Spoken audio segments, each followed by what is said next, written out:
Hello guys, welcome to @Commerce Brains Hash channel. This is Ritika and today we are going to deal with decision making topic. Decision making topic, I thought that it is one of the important topic for all the commerce students, for each and every commerce students जो भी commerce पढ़ रहे हैं, BCom के courses कर रहे हैं, तो आपके लिए डिसीजन मेकिंग एक इम्पॉर्टेंट टॉपिक हो सकता है। सो मुझे ये लगा कि डिसीजन मेकिंग पे मुझे एक वीडियो बना देना चाहिए, तो मैंने आज डिसीजन मेकिंग पे एक वीडियो बनाया है। डिसीजन मेकिंग क्या होता है गाइस? देखिए, decision making is a part of planning function.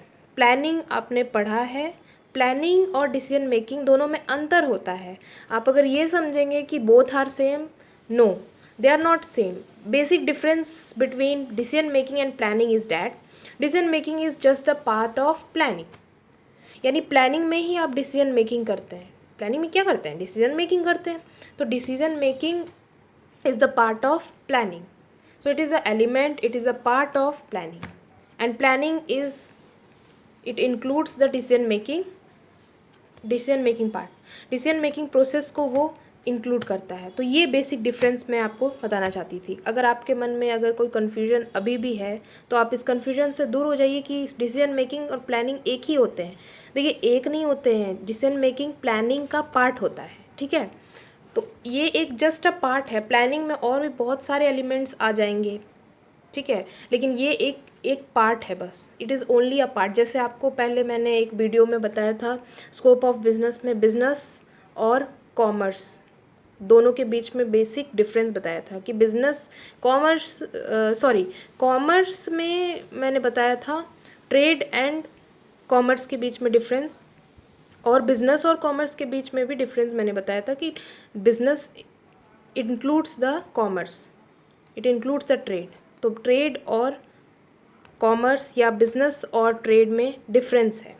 उसी तरह से यहाँ पे डिसीजन मेकिंग और प्लानिंग में भी डिफरेंस है guys. Decision making is cut short discussion and come to a conclusion. देखिए, डिसीजन मेकिंग का मतलब है discussion, cut short discussion. Discussion बहुत ज़्यादा डिटेल में नहीं जाना है। Come to a conclusion, conclusion पे आना है।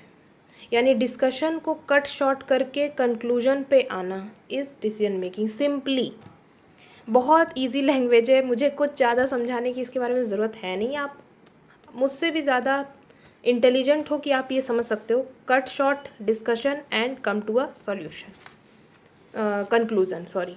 Okay, so I think I need not to explain these lines.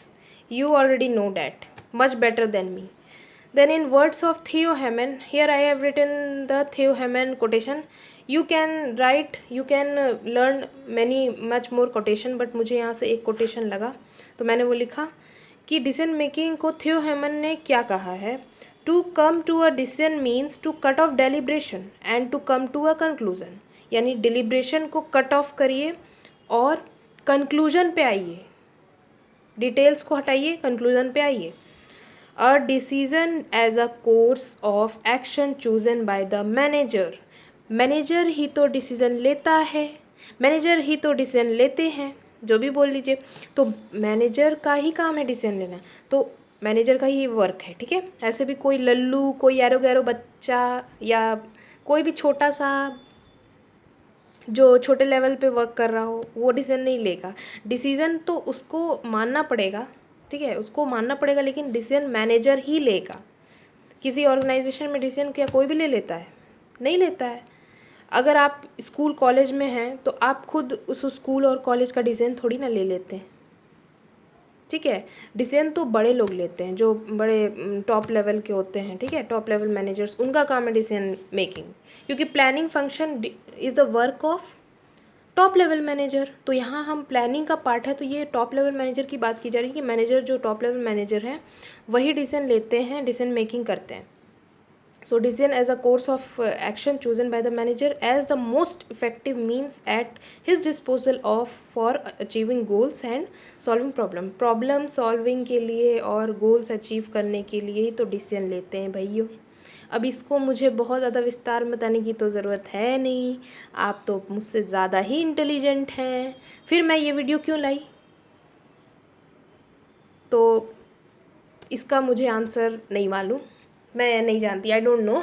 I thought that to upload, so I uploaded here. And if you find any queries, any doubt in this topic, please do ask me. मैं बार बार बोलती हूँ कि आपके लिए comment section है ना, फिर आपको किस बात का डर है. कमेंट सेक्शन को यूटिलाइज़ करिए, मिसयूज़ मत करिए, उसको यूटिलाइज़ करिए. मिसयूज़ इन द सेंस कि कुछ भी उल्टे पुल्टे कमेंट्स लिखने से अच्छा है कि आप अगर काम की चीज़ें लिखेंगे तो मुझे भी अच्छा लगेगा, मोटिवेशन मिलेगा. और एंड अगर मैं आपके क्वेरीज़ को देखूँगी तो I will try to solve it also. So आप समझ गए होंगे मैं क्या कहना चाहती हूँ. तो इसलिए डिसीजन मेकिंग से अगर आपको कोई डाउट है तो आप पूछ सकते हैं. मुझे जो बताना है मैं बता दूँगी. मुझे क्या मालूम कि कौन मेरा वीडियो देख रहा है, पूरे फुल टाइम वॉच कर रहा है, समझ पा रहा है, किसे समझ आ रहा है नहीं आ रहा है, ये तो मुझे फीडबैक से ही पता चलेगा. ठीक है, ओके. सो डिसीजन मेकिंग से आपको कोई क्वेरीज है तो आप please do ask in the comment section. Now come to the characteristic of decision making. Decision making के कैरेक्टरिस्टिक फीचर्स क्या क्या होते हैं. ठीक है. First one is a pervasive act. Pervasive मतलब एप्लीकेबल टू एवरीवेयर, हर जगह एप्लीकेबल है. डिसीज़न घर पे हो आप तो एक घर पे भी आप अपने काम के लिए भी डिसीजन लेते हैं. अगर ऑफिस में जा रहे हैं तो ऑफिस के भी काम के लिए डिसीजन लेते हैं. अगर कोई पॉलिटिकल पार्टीज़ हैं तो वो भी अपने लिए डिसीजन लेती हैं. डिसीजन हर ऑर्गेनाइजेशन, हर टाइप ऑफ ऑर्गेनाइजेशन और हर लेवल ऑफ मैनेजर के पास कोई भी काम बिना डिसीजन के नहीं हो सकता. ये बात आपको अच्छी से पता है. तो अगर काम है तो डिसीजन है. तो परवेसिव एक्ट, इसका मतलब सीधे सीधे ये समझिएगा कि परवेसिव एक्ट है, यानी कि ये हर जगह एप्लीकेबल, हर जगह डिसीजन मेकिंग प्रोसेस जो है वो अप्लाई होता है.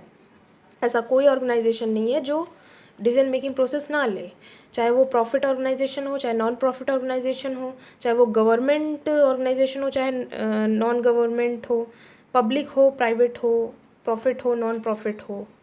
ठीक है, कोई भी ऑर्गेनाइजेशन हो, घर हो, ऑफिस हो, पॉलिटिक्स हो, कहीं भी डिसीजन मेकिंग होता है हर जगह. बिना डिसीजन के कोई काम नहीं हो सकता. घर पे भी कोई काम कर रहे हैं तो डिसीजन ज़रूर ले रहे हैं. ठीक है. तो decision making is a pervasive act. Then a human and mental process. Human और मेंटल प्रोसेस, भैया डिसीजन लेते कौन है? जानवर तो नहीं लेते, एनिमल्स तो नहीं लेते, डिसीजन तो इंसान लेते हैं ना. क्योंकि इंसान के अंदर रैशनैलिटी होती है, इंसान के अंदर सोचने समझने की क्षमता होती है, एबिलिटी होती है, ability to learn, imagine, remember, चीज़ें को कोरिलेट करना, कॉम्प्लेक्स मैटर्स को कोरिलेट करना. तो एक रैशनल जो थिंकिंग है वो ह्यूमन के पास ही होती है. अभी तक में कोई ऐसा क्रिएचर तो नहीं आया है वर्ल्ड में जो ह्यूमन से भी ऊपर हो. ह्यूमन ही अभी सुपीरियर है. और ह्यूमन के पास ये blessings, God gifted, God blessing दी हुई है रैशनल थिंकिंग की. क्योंकि ह्यूमन को ही पता है रैशनल क्या सही है क्या गलत है, ये ह्यूमन को पता है. अगर एक एनिमल्स डिसीजन लेगा अपने लिए तो क्या लेगा? उसके पास कितनी सोच है? कुछ भी नहीं है. नहीं सोच होने की वजह से ही वो अपना कुछ कर नहीं सकता. उसे जैसे है वो वैसे ही छोड़ दो. वो अपना, उसे खाना मिले तो खाना मिलेगा तो ठीक है, नहीं मिलेगा तो वो ऐसे ही मर जाएगा. उसे कौन पूछने जा रहा है? लेकिन ह्यूमन तो ऐसा नहीं है ना. ह्यूमन को तो खाना चाहिए, ह्यूमन को फूड चाहिए, ह्यूमन को सर्वाइवल चाहिए. उसके लिए वो कुछ भी करेगा, छोटे मोटे वर्क स्टार्ट करेगा, कुछ ना कुछ करके वो अपना पेट पालेगा. लेकिन क्या एनिमल्स ऐसा कर सकते हैं? नहीं कर सकते हैं. एनिमल्स के पास रैशनल थिंकिंग होती नहीं है, ज़्यादा सोच समझ होती नहीं है. वो क्या डिसीजन लेंगे? अपने लाइफ का अपना ही उनको खुद अपने बारे में ही कुछ ज़्यादा परवाह नहीं रहती है. क्योंकि उनके पास रैशनैलिटी नहीं है. सीखने की भी क्षमता, सीखने का भी जो वरदान है एक तरह से वो ह्यूमन को मिला हुआ है. तो लॉजिकली, रैशनली थिंकिंग करना, डिसीजन मेकिंग करना, ये ह्यूमन एक्सरसाइज, ह्यूमन प्रोसेस है. ये non living things, non human perform नहीं करते. नॉन ह्यूमन में वो एनिमल्स भी आते हैं. बात समझ में आई? तो ये ह्यूमन प्रोसेस है. और मेंटल प्रोसेस है, दिमाग का खेल है. सीधे सीधे समझिए. अगर हम आपको समझा देंगे इजी लैंग्वेज में तो आप खुद से लिख लेंगे. आप, you are most intelligent then me. So mental process, इसमें क्या है कि एप्लीकेशन ऑफ माइंड है, माइंड का यूज़ करना है। इसमें थोड़ी ना अपना हाथ का यूज़ करना, पैर का यूज़ करना है, सोचना है। थॉट तो माइंड से ही जनरेट होती है यारो। तो ह्यूमन और मेंटल प्रोसेस क्या है, ह्यूमन और मेंटल प्रोसेस। बात समझ में आ गई। ह्यूमन है, ह्यूमन बींग्स परफॉर्म करते हैं, और मेंटल एक्सरसाइज है। इसमें कोई फिज़िकल इन्वॉल्वमेंट, कोई भी फिज़िकल यूज़ नहीं है इसका, ठीक है। बॉडी का कोई यूज़ नहीं है, ब्रेन का यूज़ है, ब्रेन का है, ठीक है। तो ह्यूमन और मेंटल प्रोसेस हुआ। Then an action oriented approach. Action oriented, भैयो डिसीजन क्यों लेते हैं, एक्शन के लिए लेते हैं। भाई कोई ऐसा डिसीजन ले लिया और एक्ट ही नहीं किया, तो ऐसे डिसीजन लेने का क्या मतलब है। मैंने सोचा कि मैं पढ़ाई करूँगी और मैं पढ़ाई नहीं कर रही, तो क्या मेरा गोल्स अचीव होगा, क्या मुझे मार्क्स मिलेंगे, क्या कुछ हो पाएगा। सोचने बस से नहीं होता, उसे करना भी पड़ता है। वही चीज़ है कि एक्शन ओरिएंटेड है, जब हमें करना है, जब हमें गोल्स है, हमारा कोई टारगेट है, तो उस गोल्स को अचीव करने के लिए ही तो हम डिसीजन ले रहे हैं। या कोई प्रॉब्लम है, उसको सॉल्व करने के लिए डिसीजन ले रहे हैं। बिना गोल्स के कोई भी डिसीजन नहीं होगा, बिना प्रॉब्लम के कोई डिसीजन लेने का बात ही नहीं बनता, क्वेश्चन ही नहीं अराइज होता कि हम डिसीजन लें। डिसीजन क्यों लेते हैं, हमारा कोई मकसद, हमारा कोई गोल है, उसको अचीव करने के लिए तो डिसीजन ले रहे हैं ना। तो एक्शन ओरिएंटेड है, ठीक है। Action goal oriented, action oriented approach है।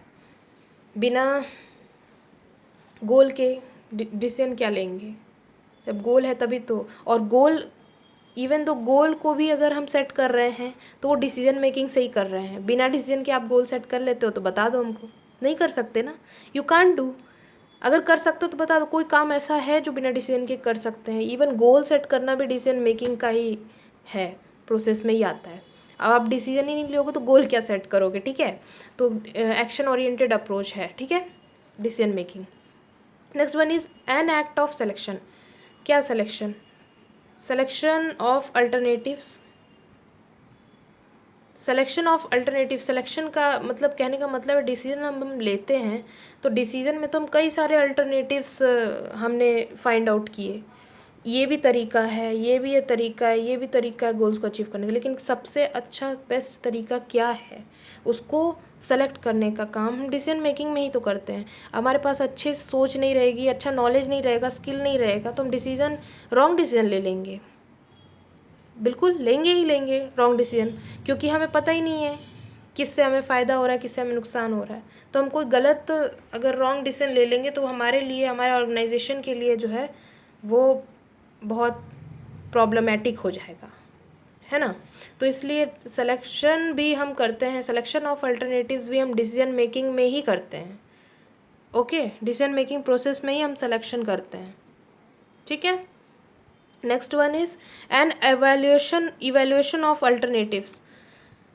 अल्टरनेटिव्स ढेर सारे हैं। अब सिलेक्शन हमने किया, यहाँ पे हमने इससे पहले पढ़ा कि हम सिलेक्शन करते हैं। तो सिलेक्शन हम क्या ऐसे ही आँख बंद करके कर लेते हैं, अरे हम उसको इवेल्युएट करते होंगे ना। Pros cons, merit demerit, advantage disadvantage, कितना रिजल्ट देने वाला है, कितना पॉजिटिव रिजल्ट देगा, कितना निगेटिव रिजल्ट देगा, फिजिबल है कि नहीं फिजिबल है, फिजिबिलिटी स्टडी करते हैं हम। उसी बेसिस पे हम अल्टरनेटिव्स को इवेलुएट करके हम सेलेक्ट करते हैं। ऐसे नहीं कि हम कुछ भी सेलेक्ट कर लेंगे। आपको मार्केट में जाते हैं, कपड़े के दुकान में जाते हैं, तो आपको कपड़े क्या, कोई भी प्रोडक्ट आप लेने की कोशिश करते हैं, आप बोलते हैं हमें वैरायटी दिखाइए, तो आपके पास ढेर सारे प्रोडक्ट्स होते हैं, तो आप उसी प्रोडक्ट को सेलेक्ट करते हैं ना जो आपके लिए बजट फ्रेंडली हो, क्वालिटी में अच्छा हो, जो भी आपका क्राइटेरिया हो, उसको मैच, उसको सूट कर रहा हो, तो आप उसी को सेलेक्ट करते हैं। ऐसा तो नहीं है कि कुछ भी उठा के ले चले आओ, ऐसा नहीं करते ना। तो उसी तरह से अल्टरनेटिव्स फाइंड किया है तो बढ़िया, अच्छा, बेस्ट अल्टरनेटिव्स जो है हम वही, जो हमारे ऑर्गेनाइजेशन को सूट करता है, हम वही अल्टरनेटिव लेंगे। हम कोई दूसरा अल्टरनेटिव थोड़ी ना लेंगे। बात समझ रहे हैं आप। तो हमको उसके बारे में फिजिबिलिटी स्टडी करनी होती है, ठीक है। स्टडी करके हम इवेलुएट करके हम उसको सिलेक्शन करते हैं उसका।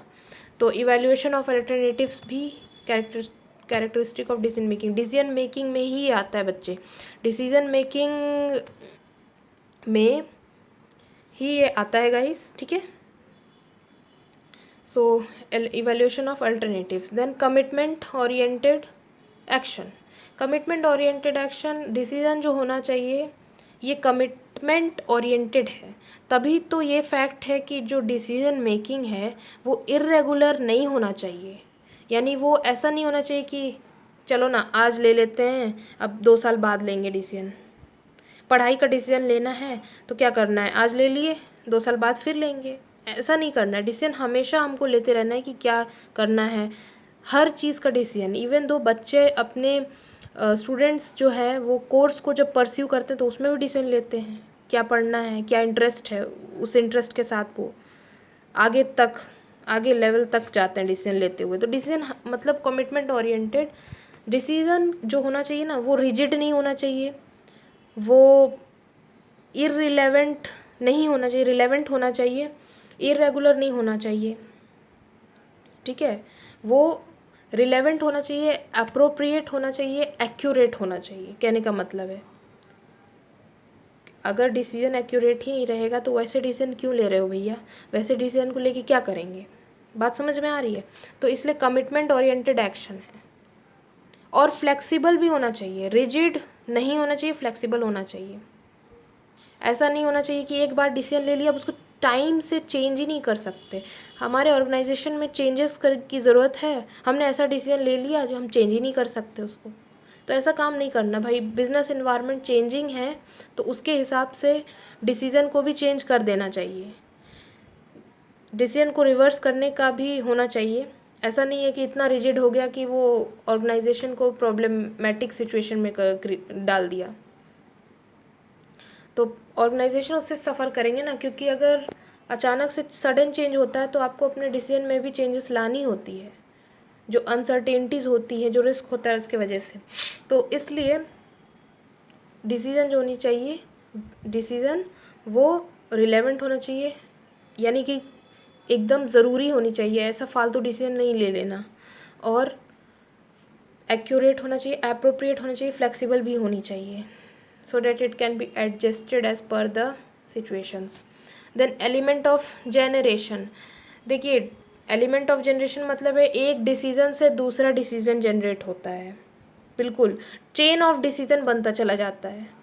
ये चेन ऑफ डिसीज़न, एक डिसीज़न लिए, दूसरा डिसीज़न आया, तीसरा डिसीज़न आया, चौथा डिसीज़न, ये चेन ऑफ क्या हुआ, डिसीज़न्स बनता चला गया, ठीक है।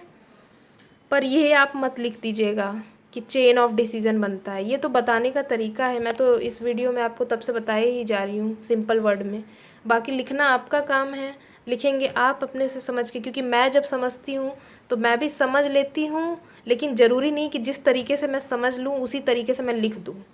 समझने का एक अपना तरीका होता है, लिखने का एक अपना तरीका होता है। लिखना जो होना चाहिए, आप आंसर वैलिड होना चाहिए। तो समझ जाइएगा कि चेन ऑफ डिसीज़न बनता है, लेकिन ये मत लिख दीजिएगा कि चेन ऑफ डिसीज़न बनता है, नहीं तो कहेगा कौन मूर्ख बता दिया। लिखने का तरीका होता है, ज़रूरी नहीं कि आप जिस तरीके से समझें उस तरीके से लिखेंगे। हिंदी में समझते हैं तो क्या हिंदी में लिख देते हैं, पेपर तो इंग्लिश में लिख के आते हैं ना, इंग्लिश मीडियम है तो इंग्लिश में लिख के आते हैं, ठीक है। तो वही चीज़ है, एलिमेंट ऑफ जनरेशन मतलब चेन ऑफ डिसीजन बनता चला जाता है। चेन ऑफ डिसीजन मतलब अगर आपने कोई बड़ा डिसीजन लिया तो उसके अंदर कई छोटे छोटे डिसीजंस भी आएंगे उस बड़े डिसीजन को फैसिलिटेट करने के लिए। बात समझ में आ रही है क्या बोल रहे हैं। जैसे अगर मार्केटिंग मैनेजर ने डिसीज़न लिया कि हमें अपने सेल्स को बढ़ाना है, क्या करना है, हमें अपने सेल्स को बढ़ाना है, तो इसके साथ कई डिसीज़न है ना बच्चे, गाइस, इसके साथ कई सारे डिसीज़न हैं। इसको फैसिलिटेट, इसको अचीव करने के लिए उसे अब ध्यान देना पड़ेगा सेल्स फोर्स पे भी।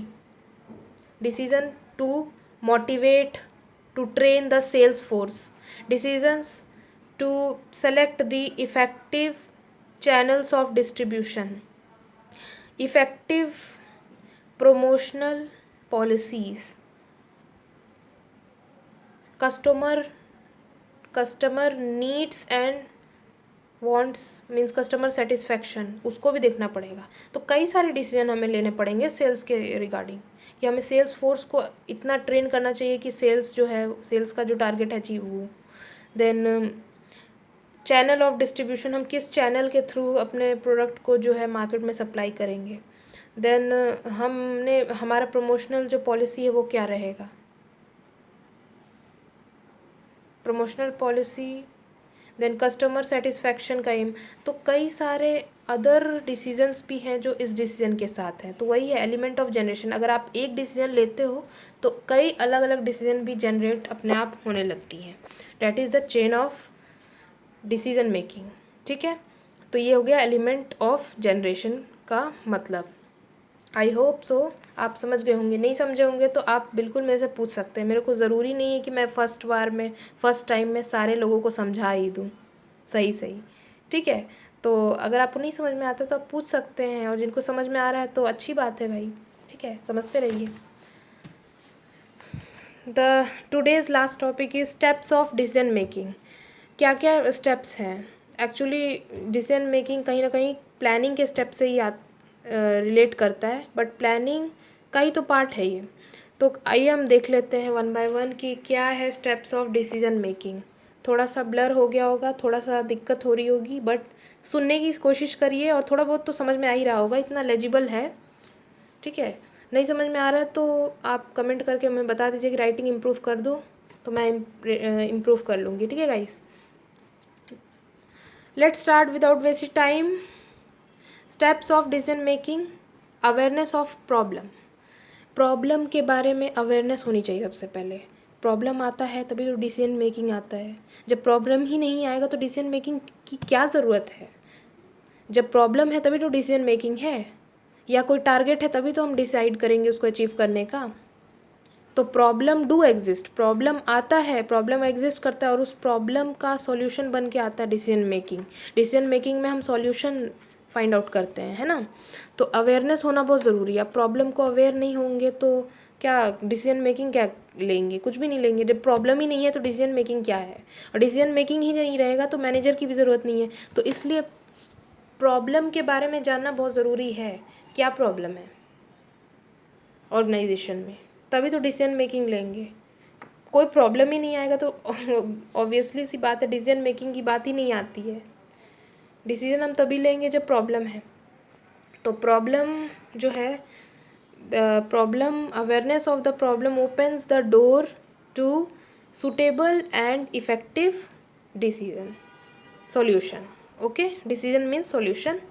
तो अवेयरनेस ऑफ प्रॉब्लम हमारा फर्स्ट स्टेप हुआ कि प्रॉब्लम के बारे में अवेयर होना, जिसमें आपको प्रॉब्लम की अवेयरनेस कहाँ से आती है? पहले ऑब्जर्वेशन से आएगी, उसके बाद फिर आएगी नॉलेज। ये ऑब्जर्वेशन नॉलेज में कन्वर्ट होगा, देन नॉलेज रियलाइजेशन में कन्वर्ट होगा, देन रिकॉग्निशन में। यानी ऑब्जर्वेशन, नॉलेज, रियलाइजेशन, रिकॉग्निशन, ये चार मिला के awareness of the problem awareness में काम आती है। तो प्रॉब्लम अवेयर होगा तभी आप कोई डिसीजन ले पाएंगे। Then next one is defining the problem. अब देखिए, प्रॉब्लम के बारे में तो आप अवेयर हो गए कि क्या प्रॉब्लम है, बट आपको प्रॉब्लम को अब लोकेट करना है, डिफाइन करना है। यानी आपको कुछ फैक्टर्स को पॉइंट आउट करना है, फाइंड करना है कि वो कौन से फैक्टर हैं जो प्रॉब्लम को कॉज कर रहे हैं। ठीक है, critical factors, strategic factors, limiting factors. जैसे अब इसको एग्जांपल से समझ लेंगे तो समझ में आ जाएगा इस पूरे पॉइंट का मतलब। डिफाइनिंग द प्रॉब्लम का मतलब, जैसे अगर सपोज़ मैं ऑर्गेनाइजेशन का एग्जांपल दे देती हूँ कि अगर सपोज़ मार्केटिंग मैनेजर ने ऑर्गेनाइजेशन में ये फाइंड आउट किया कि उनके जो सेल्स के टारगेट है वो अचीव नहीं हुए, सेल्स डिक्लाइन रहा, तो ये तो एक प्रॉब्लम हो गई, आइडेंटिफाई कर ली उन्होंने। बट उस प्रॉब्लम का जो रीज़न था उसको पॉइंट आउट किया इस प्रोसेस में कि जो प्रॉब्लम का जो रीज़न है, क्रिटिकल फैक्टर है जिसके वजह से ये सेल्स टारगेट अचीव नहीं हुआ, वो ये है कि प्रमोशनल पॉलिसी को फॉलो नहीं किया गया अच्छे से प्रॉपरली उसको फॉर्मुलेट नहीं किया गया प्रमोशनल प्लान्स, जिसके वजह से सेल्स डिक्लाइन होना स्टार्ट हो गया। तो ये एक क्या हुआ, ये एक क्रिटिकल प्रॉब्लम बन गया। अब ये क्रिटिकल प्रॉब्लम बन गया तो अब आसानी से समझ में आएगा, जब हम ये समझ जाएंगे कि प्रॉब्लम आया कहाँ से, तो हम आसानी से उसका सॉल्यूशन भी निकाल सकते हैं। उसी तरह से कई सारे उससे एसोसिएटेड कई सारे अदर स्ट्रेटेजिक प्रॉब्लम भी हो सकती है। तो ये एक था, लेकिन दो भी हो सकते हैं, ठीक है। तो कई सारे स्ट्रेटेजिक प्रॉब्लम्स हो सकते हैं, उसको डिफ़ाइन करना, उन सबको ध्यान से फाइंड आउट करके उसको मतलब कंसिडर करना रिलेवेंट इन्फॉर्मेशन, ठीक है। और इस तरीके से प्रॉब्लम को डिफ़ाइन करना ये बहुत ज़रूरी होता है डिसीजन मेकिंग में, क्योंकि जब आप अच्छे से फैक्टर्स को अगर आप अच्छे से नहीं पॉइंट आउट करेंगे तो कभी भी आप अच्छे से प्रॉपर डिसीजन नहीं ले पाएंगे। तो सही डिसीजन, इफ़ेक्टिव डिसीजन लेने के लिए ज़रूरी होता है कि प्रॉब्लम्स को के जो क्रिटिकल फैक्टर्स हैं, जो प्रॉब्लम कॉज कर रहे हैं, उस रिलेवेंट फैक्टर्स के बारे में हमको पता हो, हम उसे फाइंड कर सकें। जैसे मैंने अब आपको मार्केटिंग मैनेजर का जो एग्ज़ाम्पल दिया कि उन्होंने जो सेल्स डिक्लाइन की जो प्रॉब्लम को आइडेंटिफाई किया था, उसका बेसिक कॉज था bad promotional policy, poor promotional policy. तो वो एक फैक्टर बन गया। सो उस तरह से आपको प्रॉब्लम को लोकेट करना होगा, डिफ़ाइन करना होगा। अगर आप लोकेट ही नहीं करेंगे तो फिर कैसे सॉल्यूशन उसका कैसे फाइंड आउट करेंगे, नहीं कर पाएंगे ना। आपको प्रॉब्लम का रूट कॉज होना चाहिए, प्रॉब्लम का फैक्टर पता होना चाहिए, क्या प्रॉब्लम का फैक्टर, तभी तो आप सॉल्व करेंगे, ठीक है। अगर एक बच्चा है, उसका मार्क्स रिज़ल्ट ख़राब क्यों हुआ, तो ज़रूरी नहीं है कि वो पढ़ने में गधा था इसलिए ख़राब हो गया। हो सकता है वो पढ़ने में अच्छा भी हो, लेकिन उसका by the way first time हर बार की तरह इस बार जो है थोड़ा सा रिज़ल्ट ख़राब हो गया। हर बार जो है अच्छे रिज़ल्ट लाते थे, बट इस साल रिज़ल्ट ख़राब हुआ। तो कोई कारण हो सकता है, उसका basic critical factor, main factor find out करना बहुत ज़रूरी है, ठीक है। यही इस प्रोसेस में किया जाता है। Then analysing the problem, problem को एनालाइज करो। अवेयर हो गए, डिफ़ाइन कर लिया, अब उसको एनालाइज भी तो करेंगे ना, थॉरो एनालिसिस करेंगे प्रॉब्लम को। कैसे करेंगे, तो दो तरीके से। एक तो प्रॉब्लम को क्लासीफाई कर देंगे कि अगर बहुत कॉम्प्लेक्स प्रॉब्लम है तो उसको पार्ट बाय क्लासीफाई कर देंगे। क्लासिफिकेशन हम कर या तो फ्यूचर बेसिस पे कर सकते हैं, फ्यूचरिटी ऑफ डिसीजन, या फिर यूनिकनेस ऑफ डिसीजन की डिसीजन शॉर्ट टर्म का है कि लॉन्ग टर्म का है, उस बेसिस पे भी प्रॉब्लम को हम जो है क्लासीफाई कर सकते हैं। या फिर हम क्लासीफाई कर सकते हैं कि उसका इम्पैक्ट, डिसीज़न जो हम लेंगे उस प्रॉब्लम का, डिसीज़न का क्या इम्पैक्ट पड़ेगा किसी अदर एरियाज़ ऑफ बिजनेस में। अगर हमारा एक मार्केटिंग डिपार्टमेंट से रिलेटेड प्रॉब्लम है तो उसका अदर डिपार्टमेंट में डिसीजन, हमारे डिसीजन का क्या इम्पैक्ट पड़ेगा, ये भी हम प्रॉब्लम को बेसिस बना सकते हैं प्रॉब्लम क्लासिफिकेशन का। उसके बाद हम फैक्ट इंफॉर्मेशन कलेक्ट करेंगे, कलेक्शन ऑफ फैक्ट, जो नेक्स्ट सेकेंड टास्क आता है एनालाइजिंग द प्रॉब्लम के अंतर्गत। इसमें क्या करेंगे कि हम इंफॉर्मेशन को कलेक्ट करेंगे डेटा वगैरह सोर्सेज से, डिफरेंट सोर्सेज से, ताकि हम राइट डिसीजन ले सकें, इफ़ेक्टिव डिसीजन ले सकें, ठीक है। तो कंप्लीट नॉलेज होना इसका ज़रूरी है। तो वही एनालाइजिंग द प्रॉब्लम में यही आता है, प्रॉब्लम को एनालाइज करना अच्छे से, ठीक है। तो अब ये ज़रूरी नहीं है कि हर प्रॉब्लम के लिए हर एक डेटा हम कलेक्ट करें, क्योंकि डेटा कलेक्शन करना इतना आसान नहीं होता गाइस।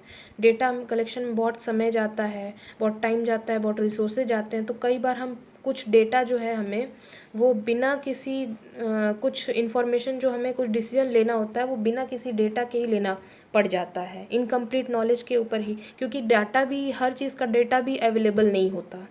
तो जिसका डेटा अवेलेबल नहीं है उसका हम डिसीजन कैसे लेंगे, गेसिंग से ले सकते हैं, क्योंकि अगर डेटा ही नहीं अवेलेबल है तो हम गेस करके अपना ले सकते हैं डिसीजन, या हमें डिसीजन लेना ही पड़ेगा, इनकम्प्लीट नॉलेज पे ही बेस होना पड़ेगा, डिपेंड होना पड़ेगा, क्योंकि हमारे पास डेटा की अवेलेबिलिटी नहीं है, हमारे पास डेटा नहीं है। लेकिन जिस चीज़ की डेटा है उसके लिए उसका हमको प्रॉपर थॉरो एनालिसिस करना ही पड़ेगा, करेंगे हम उसका एनालिसिस, और इस तरीके से हम डिसीजन लेंगे। तो एनालाइजिंग द प्रॉब्लम में वो हो गया, प्रॉब्लम को एनालाइज करना, अवेयर होना, डिफ़ाइन करना, और उसके बाद प्रॉब्लम को एनालाइज करना।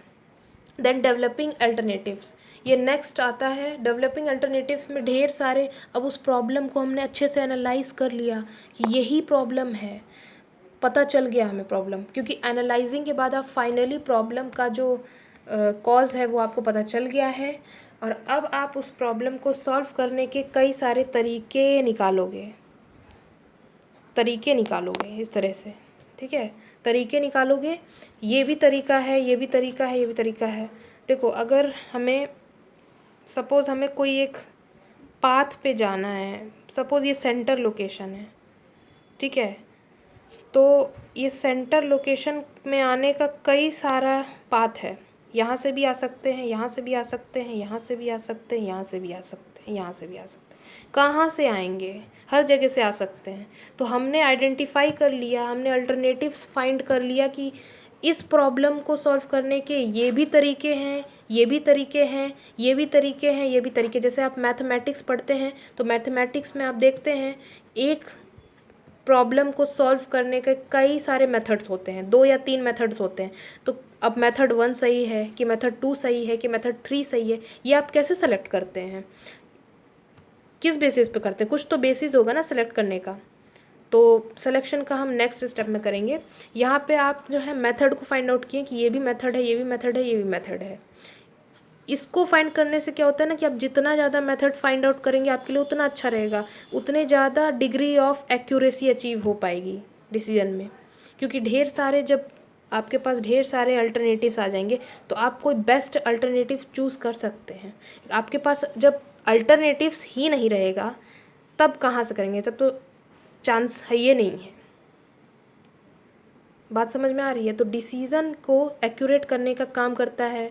ऊपर से साथ ही साथ ये मैनेजर को क्रिएटिव बनाता है। जितना ज़्यादा वो मेथड्स, जितना ज़्यादा वो सोचेंगे, जितना ज़्यादा वो मेथड्स इनोवेट करेंगे, या उसको हम बोलते हैं जितना ज़्यादा कंक्लूज़न आएगा उनके पास, जितना सारा रास्ता आएगा, जितना सारा वो मेथड सोचेंगे उतना ज़्यादा वो इनोवेटिव क्रिएटिव होंगे, अच्छा रहेगा उनके लिए, तो उनका डेवलपमेंट भी हो जाएगा। ठीक है, तो इस तरह से डेवलपिंग अल्टरनेटिव्स का बहुत बड़ा रोल है। पार्टिसिपेशन भी बढ़ेगा, क्योंकि अगर अल्टरनेटिव्स की बात करें तो हर लोग अलग अलग ऑर्गेनाइजेशन में ढेर सारे एम्प्लॉयज़ हैं, ढेर सारे मैनेजर्स हैं, अलग अलग सब लोग अपना अपना ओपिनियन देंगे और इस तरह से मेथड्स, बहुत सारे मेथड्स निकल के आएंगे अचीव प्रॉब्लम को सॉल्व करने का या गोल्स को अचीव करने का। तो अल्टरनेटिव्स डेवलप करना बहुत ज़्यादा ज़रूरी है। ढेर सारे अल्टरनेटिव्स आएंगे तो हमारे लिए बेटर चॉइस मेकिंग का काम कर सकते हैं। Then next one is evaluating the alternatives.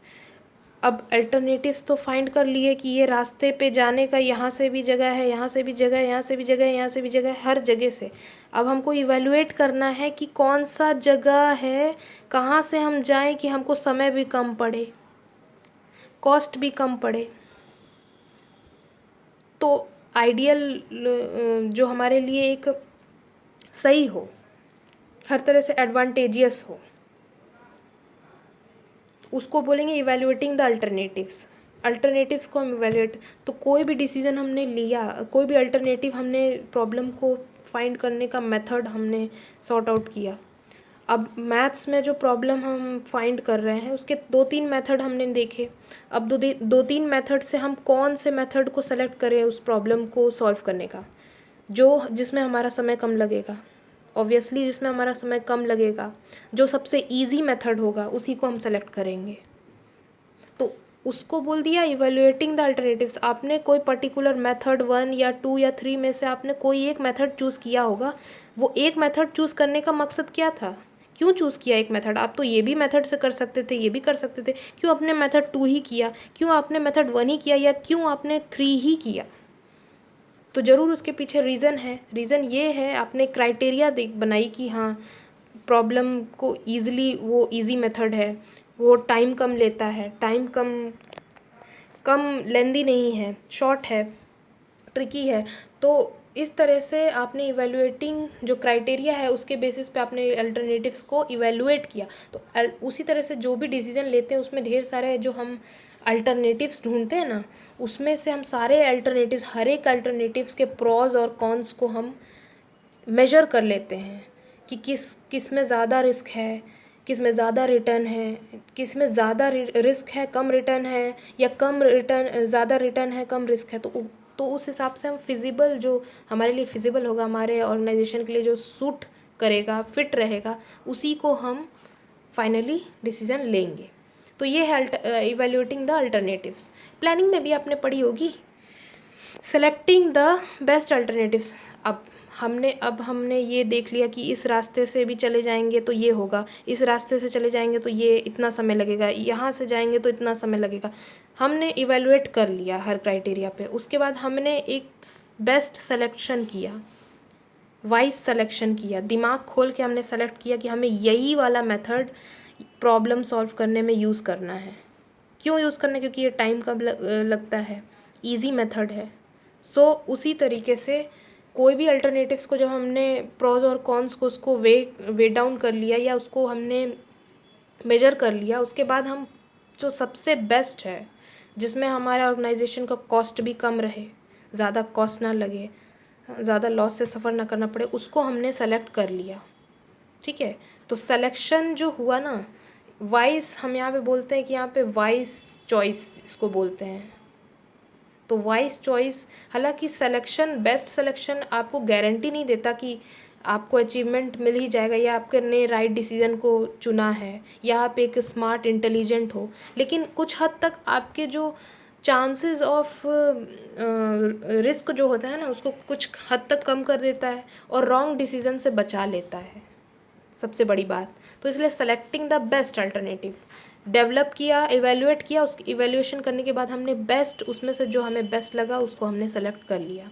तो इसके लिए दिमाग चाहिए भैया, जब दिमाग नहीं रहेगा तो कुछ भी उल्टा पुल्टा कुछ भी सेलेक्ट कर लेंगे। ठीक है, तो वही चीज़ है। इम्प्लीमेंटिंग द डिसीजन, उसके बाद हमने डिसीजन को इम्प्लीमेंट किया। भैया डिसीज़न तो आपने ले लिया कि अब यही वाला मेथड अप्लाई करेंगे, लेकिन उसको अप्लाई ही नहीं किया, उसको सॉल्व ही नहीं किया, यूज़ ही नहीं किया, तो क्या मतलब है? बस हम डिसीज़न ले लिए, चुपचाप बैठ गए, आगे बढ़ना ही नहीं। तो चुपचाप बैठ लिए तो कोई मतलब नहीं रहा, यहाँ से लेके यहाँ तक का प्रोसेस ही ख़राब, कोई मतलब नहीं रहा, सब ख़त्म, मीनिंगलेस, काम की नहीं, फालतू हो गई। क्योंकि जब हम उस डिसीज़न को यूज़ ही नहीं करेंगे, एक्शन में ही नहीं लाएंगे, तो क्या मतलब है डिसीज़न लेने का? कोई मतलब नहीं है। हम सोच लिए हम ये करेंगे वो करेंगे सब करेंगे, लेकिन हम कर ही नहीं रहे हैं, तो क्या मतलब है? हमारे डिसीजन लेने का कोई मतलब है क्या? नहीं है कोई मतलब। तो इम्प्लीमेंट, उसको एक्चुअली इम्प्लीमेंट करना है। इम्प्लीमेंट करते वक्त कुछ कुछ चीज़ों का भी ध्यान रखना, उसमें भी डिसीजन लेना है कि टाइम ऑफ इम्प्लीमेंटेशन सबसे बड़ी चीज़ है यहाँ पे, टाइम। सही टाइम से इम्प्लीमेंट करेंगे डिसीजन, तभी गोल्स अचीव होगा टाइम पे, नहीं तो कोई मतलब नहीं है।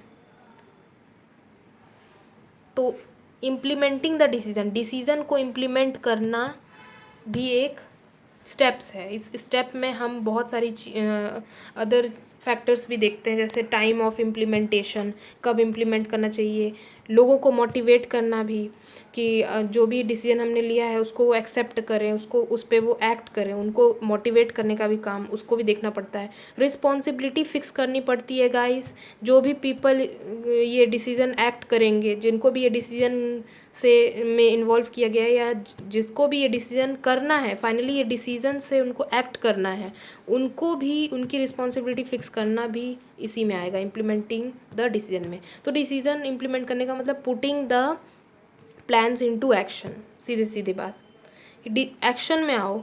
एक्शन नहीं आओगे तो क्या मतलब है? सोचने से क्या मतलब है?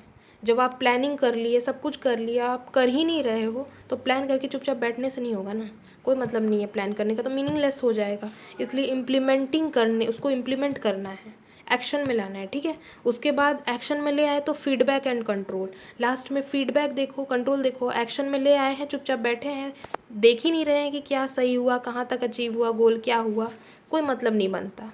सो फीडबैक और कंट्रोल दोनों ही इम्पॉर्टेंट है। कंट्रोल करना प्लानिंग में पढ़ी होगी आपने, देखा होगा, उसमें आपने देखा होगा कि उसको इम्प्लीमेंट करना प्लान को, और उसके बाद फीडबैक और कंट्रोल। तो ज़्यादा बताने की ज़रूरत है नहीं मुझे। फीडबैक और कंट्रोल का मतलब कि जो चीज़ें आप एक्शन में, जो आप डिसीजन लाए हो, जो एक्शन में आया, जो एक्शन चल रहा है, जो काम चल रही है, उसको देखना, उसका फीडबैक लेना, कंट्रोल करना कि कहाँ डेविएशन आया, क्या हुआ, ताकि नेक्स्ट डिसीजन आप फिर आगे से स्टार्ट कर सके।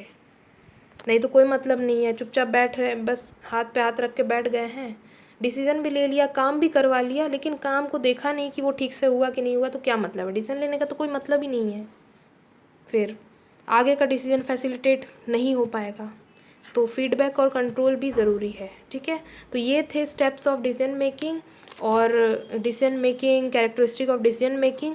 अगर आपको वीडियो बोरिंग लगा हो तो वो भी मुझे बता दें, इंटरेस्टिंग लगा हो, समझ में आया हो तो प्लीज़ मुझे कमेंट करें, अच्छे पॉजिटिव फीडबैक दें मुझे, तब पता चलेगा कि हाँ मुझे समझ में आ रहा है, मतलब हाँ आपको समझ में आ रहा है, और मुझे ये पता चलेगा कि मैं अच्छे वीडियोस बना पा रही हूँ ठीक से। तो ये था आज का, this was all in this video guys. And at last I want to say, if you have not subscribed my channel, please do subscribe it, उससे कुछ नहीं होगा। Please click and hit the subscribe button. अगर आप मुझसे मिलना चाहते हैं, मेरे सब्सक्राइबर बढ़ाओ यार, तभी तो मैं मिल पाऊँगी। अभी तक तो मेरे सब्सक्राइबर बस ऐसे ही 100 में पड़े हुए। आप जल्दी बढ़ाइए ताकि मुझे मौका मिले आपसे मिलने का, जैसे सब लोग आते हैं। तो अगर आप हमसे मिलना चाहते हैं तो please do subscribe my channel, like, share, comment me, ठीक है। मेरा वीडियोस कैसा लगता है, समझ में आता है, एवरीथिंग इज़ ओके और नॉट। हाँ थोड़ा अटकती हूँ वो मुझे पता है, बट आई विल मैनेज। अगर मैं आगे भी बनाऊँगी तो मैं मैनेज कर लूँगी। तो आप मुझे सब्सक्राइब ज़रूर कर लीजिएगा, please do subscribe me, so that you can get the new notification regarding my video, and you will get the chance to meet me, to see me। वैसे तो आप मीट कर ही रहे हैं, but to see me actually, मेरा हाथ और कॉपी दिखता है, अब मुंह भी दिखेगा, अब चेहरा भी दिखेगा, फेस भी दिखेगा। So if you want to see my face, please do subscribe me guys, and please increase my subscriber, okay, this will motivate me only। So this was all in this video. See you soon guys, thank you for watching the video।